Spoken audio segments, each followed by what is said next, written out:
កំពុងរស់នៅក្នុងពិភពលោកមួយដែលច្បាប់អន្តរជាតិលែងការពារអ្នកទន់ខ្សោយទៀតហើយអ្វីដែលកំពុងតែគ្រប់គ្រងពិភពលោកសប្តាហ៍ថ្ងៃនេះមិនមែនច្បាប់ទេគឺអំណាច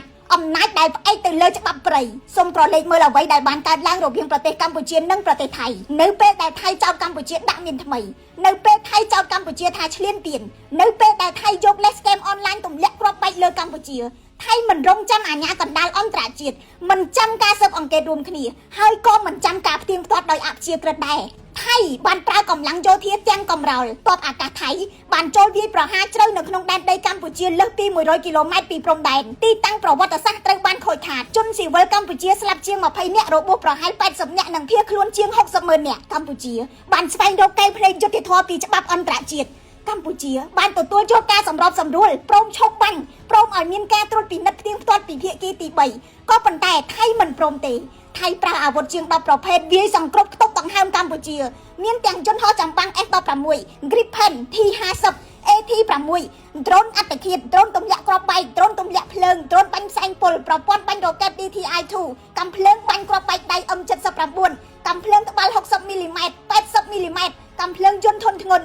12.7 មីលីម៉ែត្រកាំភ្លើង155មីលីម៉ែត្រកាំភ្លើង105មីលីម៉ែត្រកាំភ្លើងបាញ់ពន្លឺនិងរថក្រោះនេះហើយគឺជាច្បាប់ព្រៃនៅក្នុងព្រៃពួកគេមិននិយាយអំពីភាពស្របច្បាប់ទេពួកគេវាយយើងមុនចោទយើងថែមហើយតាំងខ្លួនជាជនរងគ្រោះពួកគេប្រើច្បាប់ព្រៃដោយដឹងថាយន្តការអន្តរជាតិយឺតយ៉ាវបែកបាក់និងញញឹតញញើមខ្លាចប៉ះពាល់ប្រយោជន៍យើងខ្លួនមានកិច្ចប្រជុំមានសេចក្តីថ្លែងការណ៍តែពួកគេនៅវាយយើងធម្មតានេះមិនមែនដោយសារតែពិភពលោកគ្មានច្បាប់ទេតែដោយសារតែការអនុវត្តច្បាប់អាស្រ័យទៅលើអំណាច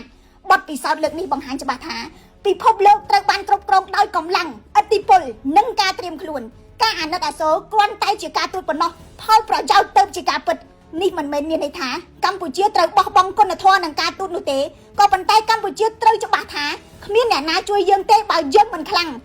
មិនមែនដើម្បីវាយអ្នកដទៃទេខ្លាំងមានន័យថាយើងត្រូវកសាងប្រទេសឲ្យមានសមត្ថភាពឈរលើជើងខ្លួនឯងពេញលេញខ្លាំងដោយចំណេះដឹងខ្លាំងដោយសេដ្ឋកិច្ចខ្លាំងដោយស្ថាប័នខ្លាំងដោយបច្ចេកវិទ្យាខ្លាំងដោយយោធានិងខ្លាំងដោយសាមគ្គីជាតិយើងត្រូវតែខ្លាំងក្នុងការអប់រំដើម្បីឲ្យយុវជនមានសមត្ថភាពគិតយល់និងបង្កើតអ្វីដែលថ្មីយើងត្រូវតែខ្លាំងក្នុងសេដ្ឋកិច្ចដើម្បីកាត់បន្ថយការពឹងផ្អែកលើអ្នកដទៃនិងអាចសម្រេចចិត្តដោយសេរីយើងត្រូវតែខ្លាំងក្នុងស្ថាប័នដើម្បីឲ្យរដ្ឋដំណើរការបានដោយប្រសិទ្ធភាពគ្មានអំពើពុករលួយយើងខ្លាំងដើម្បីរក្សាសន្តិភាពខ្លាំងដើម្បីរក្សាអធិបតេយ្យភាពនិងខ្លាំងដើម្បីអនាគតកូនចៅកម្ពុជា